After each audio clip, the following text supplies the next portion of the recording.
ہو گیا ہوتا، دو جملے اسی پہ تمام کروں گا، وقت بہت ہو چکا۔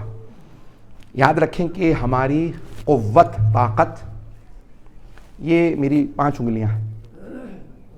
اگر کوئی میری ایک انگلی کو پکڑ لینا تو ایک انگلی ٹوٹ سکتی ہے، کیونکہ ایک انگلی ہے۔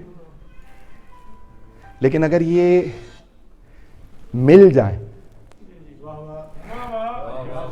تو پھر یہ انگلیاں نہیں رہتی، پھر یہ ایک مضبوط طاقت بن جاتی۔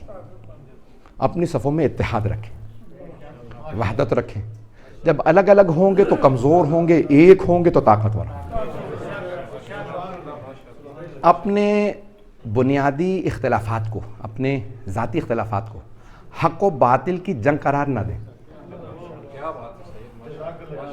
چاہے برا لگے یا اچھا لگے۔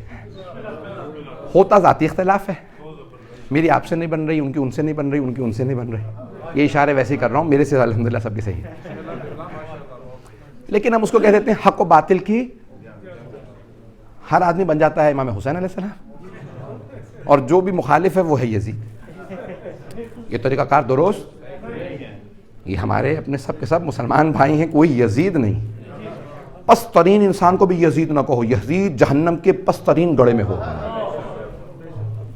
حق و باطل کی جنگیں قرار مت دیجیے گا، نہ دیں، کیونکہ یہ حق و باطل کی جنگیں نہیں، ہمارے اختلافات ہیں۔ ہاں اس کے اندر کوئی کسی کی غلطی زیادہ ہوتی ہے، کسی کی کم، غلطیاں سب کی ہوتی ہیں۔ ہم میں سے کوئی معصوم، جو معصوم ہیں وہ اللہ کے برگزیدہ ہیں، جن کے جشن ہم مناتے ہیں، جن کی مجلسیں ہم کرتے ہیں۔ تو عزیزان گرامی، ذاتی جو ہے وہ اپنے اختلافات کو کبھی بھی حق و باطل کی جنگ قرار نہ دیں، کیونکہ حق محمد و آل محمد ہے، اور ان کے جو دشمن ہیں وہ باطل۔ تو جو بھی ان کا مخالف نہیں ہے، ہم اتنے زیادہ اپنے حد و حدود سے نہ نکلیں۔ عزیزان گرامی، آخری جو جملہ کہنا چاہتا ہوں اور اسی پہ تمام کروں گا، کہ جہاں تک ہو سکے رواداری برتیں، لیکن جب جدائی ہو جائے تو پھر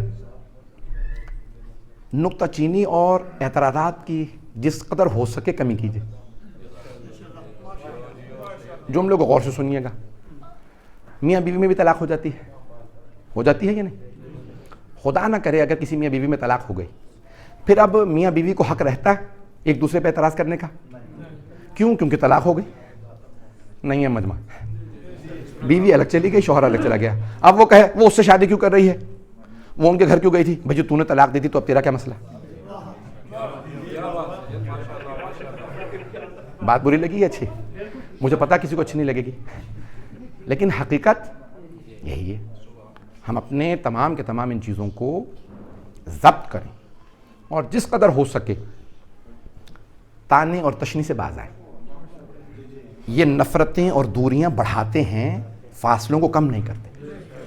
اگر کوئی آ گیا تو فوراً تانا نہ دوں، ارے راستہ تو نہیں بھول گئے تھے آپ تو ہمارے یہاں آتے ہی نہیں، کیوں آ گئے؟ وہ سوچے کہ ہاں میں بالکل صحیح نہیں کرتا تھا، آئندہ تو بالکل ہی نہیں آؤں گا، اگر آ گیا تھا تو انہوں نے اتنے تانے دے دیے مجھے۔ عزیزان گرامی، یہ میری باتیں ہنسی میں نہ اڑا دیجیے گا، خدا رہا، یہ حقیقت ہے۔ جو آ جائے اسے سر آنکھوں پہ بٹھائیں، آنے والا مہمان ہوتا ہے، اور مہمان اللہ کا دوست ہوتا ہے۔ حدیث ہے نا، الضیف حبیب اللہ، مہمان اللہ کا دوست ہے۔ اور اکرم الضیف ولو کان کافرا، مہمان کا احترام کرو چاہے کافر ہی کیوں نہ۔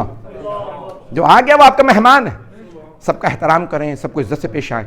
عزیزان گرامی، ان تمام چیزوں کے اندر کچھ نہیں رکھا، دین کی خدمت کر رہے ہیں، ثواب ہے، لیکن اگر خدا نہ کرے اسی ثواب کے اندر کوئی ایسے کام کر دیں کہ خدا نہ کرے یہی ثواب ختم کر دیا جائے، تو کیا فائدہ ہوگا؟ یہ سارا کچھ ثواب کے لیے ہے، یہ نیکیاں ہیں، اس کو اپنے لیے وبال مت بنائیے کہ خدا نہ کرے یہ آپ کے لیے آزمائشیں بن جائیں۔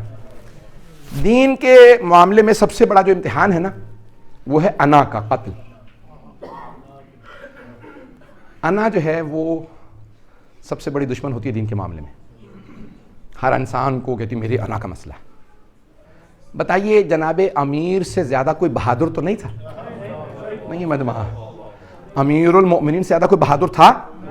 جرت ہے کسی کہے مجھے یہاں کہے جناب امیر سے زیادہ کوئی بہادر نہیں تھا، لیکن جناب امیر سے بڑا کوئی صابر بھی نہیں تھا۔